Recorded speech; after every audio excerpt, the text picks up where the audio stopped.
देखिए, माँ तो माँ होती है, आखिर माँ तो माँ होती है। एक माँ सब्जी की ठेली लगाती थी, उसकी आमदनी से अपने बेटे को पढ़ाती थी, बहुत प्यार करती थी उससे। सुबह उसे स्कूल छोड़ने जाती, फिर टिफ़िन देकर आती थी। बेटे के सामने चंद्रमा की लाली को भी फीका बताती थी।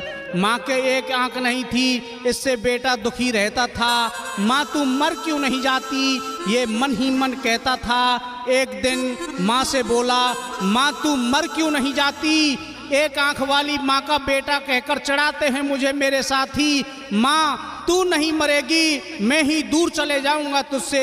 बेटे ने पढ़ाई की, नौकरी लग गया और माँ से दूर चला गया काफ़ी। अब बेटे की शादी हो गई, बच्चे भी खेलने लग रहे थे। एक दिन माँ ने दरवाज़ा खटखटाया तो छोटे छोटे बच्चे दरवाज़ा खोलने के लिए भाग रहे थे। इतने में वो निकम्मा बेटा आया, माँ से बोला, कौन हो, कहाँ से आए हो, यहाँ क्या मांग रहे थे। इतने में माँ की आंखें नम हो गई। माँ बोली, बेटे शायद मैं गलत एड्रेस पर आ गई हूँ, मैं वापस जा रही हूँ, एक बार सिर पर हाथ फेर लेने दे बेटे, मैं आज बहुत हर्षा रही हूँ। माँ वापस चली जाती है। कुछ समय बाद उस पति की पत्नी बोलती है, अजी सुनते हो, गांव वाले स्कूल से आपको पत्र आया है, वार्षिक उत्सव में आपको मुख्य अतिथि के रूप में बुलाया है।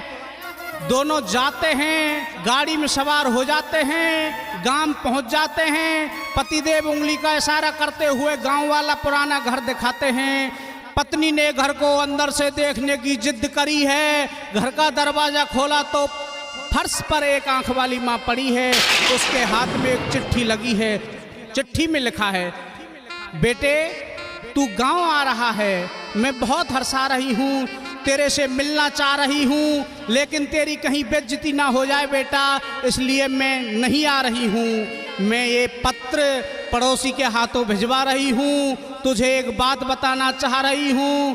तू कक्षा 6 में पढ़ता था, बहुत झगड़ता था, तेरे साथ एक दुर्घटना हुई थी जिसमें तूने तेरी एक आंख खोई थी। मैं कैसे देख सकती थी मेरे लाल तुझे एक आंख का बड़ा होते हुए, इसलिए मैंने मेरी एक आंख तुझे दी थी। जो खुद कम जीकर भी बेटे के लिए दीर्घायु के पौधे बोती है, वो कोई और नहीं होती, वो माँ होती है। आखिर माँ तो माँ होती है, आखिर माँ तो माँ होती है।